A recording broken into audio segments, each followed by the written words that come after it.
आज एसडीपीआई की जानिब से एक वफ़द मालेगांव महानगर पालिका की उपायुक्त कुमावत मैडम से मुलाकात किया।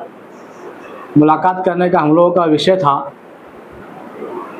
मालेगांव महानगर पालिका हद्दी में शहरी विभाग के अंदर शहरी हिस्से में जितनी भी झोपड़पट्टियां हैं इलीगल, उसको लीगल करके देना। उसके अंदर हमने मैडम से मुलाकात की। मैडम ने हम लोगों को आश्वासन दिया है कि हम लोग इसके ऊपर गौर कर रहे हैं और आपका काम आगे बढ़ाने की हम लोग कोशिश करेंगे। उसके साथ ही हम लोग शहर के इंजीनियर जिसको हम सिटी इंजीनियर कहते हैं, उनसे हमने मुलाकात की। उन्होंने कहा कि हम लोगों ने 36 झोपड़पट्टी का प्रस्ताव शासन की तरफ भेजा था, जिसके अंदर मालेगांव मध्य मुस्लिम एरिया की 26 झोपड़पट्टी थी और आउटर की 10 झोपड़पट्टी थी, जिसके अंदर से 10 झोपड़पट्टी को 7 बारे बनाकर दिए गए और 26 झोपड़पट्टी का प्रस्ताव जो है वो अभी तक हमारे पास में अंडर प्रोसेस है। इसमें तो जो झोपड़पट्टी इसके क्रेटर एरिया में बैठेगी हम उसको है तो 7 बारह बना के देंगे। उसके साथ ही इंजीनियर साहब ने हम लोगों को ये कहा कि मालेगांव महानगर पालिका के 4 प्रभाग हैं, चारों प्रभाग के जो कारपोरेटर हजरात हैं वो अगर हम लोग को उनके एरिए की जहाँ पर से चुन कर आए हैं उस एरिए में जो झोपड़पट्टी है, अगर उसकी सही मालूमात सारे प्रभाग अधिकारी के पास चारों प्रभाग के कारपोरेटर हजरात पहुँचा देते हैं, वहाँ से हमारे पास लिस्ट आती है, तो जो लोग 7 बारह से वंचित रह गए हैं, जिनको नहीं बना के दिए गए, हम उनको बनाकर देंगे, ऐसा उन्होंने आश्वासन दिया है। लेकिन साथ में उन्होंने ये भी कहा है कि झोपड़पट्टी के जो रहने वाले हैं वो अपने अपने एरिया के कारपोरेटर से मिले और कारपोरेटर के लेटर पैड के ऊपर अपनी झोपड़पट्टी का नाम, उसका सर्वे नंबर लिखकर प्रभाग अधिकारी के पास जमा कराए।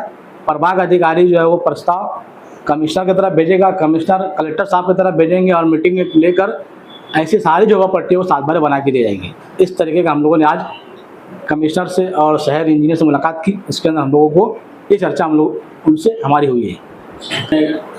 कमिश्नर साहब को जो लेटर दिए और झोपड़पट्टी की निशानदेही किया, कारपोरेशन ने शासन के हवाले शासन के तरफ भेजा, तो आपके पास कोई ऐसी मालूमात है कि कौन सी मालेगांव शहर की वो कौन सी झोपड़पट्टियां हैं जो जिनको 7 बारह के उतारे मिल सकती?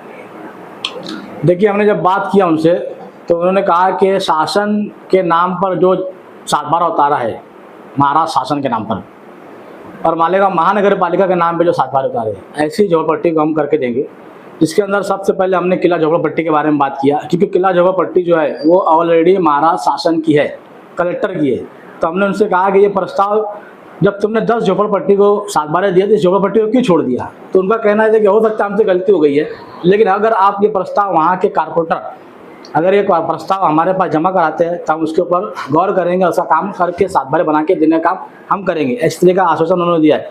और बहुत ढेर सारी झोपड़पट्टी है, जैसे 36 झोपड़पट्टी का जो सर्वे हुआ था उसमें सिर्फ 10 को दिया, 26 झोपड़पट्टी जो मुस्लिम एरिया में ही है। लेकिन उन्होंने हमको ये कहा कि हम लिस्ट चेक कर रहे हैं, अभी हम आपको लिस्ट बता नहीं सकते। लेकिन उन्होंने एक चीज़ ये भी कहा कि जो कारपोरेटर्स हैं जहाँ से जो वार्ड से प्रभाग से चुन के आए हैं, वो कारपोरेटर अपने अपने एरिया की ऐसी झोपड़पट्टी जो इलीगल है, जिसके 7 बारह उतारे नहीं है, अगर वो प्रभाग अधिकारी के पास रिपोर्ट देता है और वो हमारे पास आती है तो हम लोग करके देंगे। अब आवाम का काम है, जनता का काम है, झोपड़पट्टी में रहने वाले लोगों का काम है कि वो अपने झोपड़पट्टी, अपना घर किस तरीके से लीगल हो जाए। अपने एरिया के कारपोरेटर को पकड़कर उनसे मुलाकात करके और वो प्रस्ताव उनसे सबमिट करवाओ, क्योंकि सत्ता में वो है, आज काम करने वाले वही है। जहाँ काम करना है वहाँ नहीं कर रहे सत्ता में बैठे हुए लोग।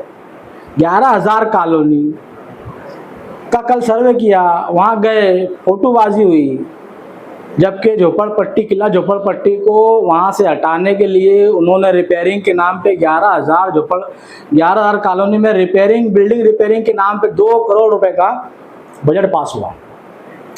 तो अब जनता को तो मालूम नहीं है 2 करोड़ कहाँ लगे, कौन सी बिल्डिंग रिपेयर हुई, उसकी आज तक खबर नहीं है। ना किला झोपड़पट्टी शिफ्ट हुई, तो होने वाली भी नहीं है किला झोपड़पट्टी, लेकिन 2 करोड़ तो चले गए। अब जो 11,000 कॉलोनी सर्वे हो रहा है, 11,000 कॉलोनी में हम ये करेंगे वो करेंगे और उसके नाम पे फंड निकालेंगे। हम ये चाहते हैं, हमारी पार्टी ये चाहती है कि 11,000 कॉलोनी के लोगों के साथ मजाक ना करें। 11,000 कॉलोनी के जो लोग हैं उनके साथ जो वादे किए जा रहे हैं, उनकी जो तकलीफ़ है, उनके लिए जो मुश्किलात हैं, वहाँ रहने के लिए उनको पानी नहीं है, उनके गटर का मसला है, उनकी बिल्डिंग झड़ रही है, कभी भी स्लैब गिर सकते हैं, ऐसे काम करके दिए जाए, ना कि उनके नाम पे फंड निकाला जाए और फिर कौन ठेकेदार था, क्या था, कौन सियासी लीडर था, कोई पता नहीं, ना बिल्डिंग बनती है, बिल निकल जाते हैं, चेक निकल जाते हैं। ये बहुत गलत बात है। हम ये चाहते हैं, हमारी पार्टी ये चाहती है कि 11,000 कॉलोनी के लोगों के साथ में इंसाफ किया जाए। जैसे कि 11,000 कॉलोनी की हमारी मालूमात ऐसी है कि वो अभी कॉर्पोरेशन के ताबे में नहीं है, ठेकेदार ने उसको हैंडओवर तो नहीं किया, उसके बाद वहाँ पर कॉर्पोरेशन खर्चा कर रही, ये क्या है? ये बहुत अच्छा सवाल किया तुमने। 11,000 कॉलोनी जो है, वहाँ पर जो रहने वाले हैं वो महानगर पालिका के डीपी रोड से उठाकर वहाँ भेजे गए लोग हैं, इसलिए महानगर पालिका को उनके ऊपर खर्च करना चाहिए। लेकिन मैंने यही कहा कि खर्च सही जगह पे हो, जिस नाम से फंड निकाला जा रहा है उसी जगह पर वो काम किए जाए। 11,000 कॉलोनी के लोगों को उनकी जो मुश्किलात दूर हो, उनकी जो फैसिलिटी मिलना चाहिए फैसिलिटी उनको मिले। तुम्हारी पार्टी शहर के अंदर HDPI के नाम से शहर के अच्छे मुद्दों के ऊपर काम कर रही है। पिछले दिनों हमने आपकी एक वीडियो देखा, जो कदवाई रोड के गार्डन पे आप एक ऑफिस, सरकारी ऑफिस की मांगनी कर रहे हैं, FDO ऑफिस की, वो काम कहाँ तक पहुँचा है?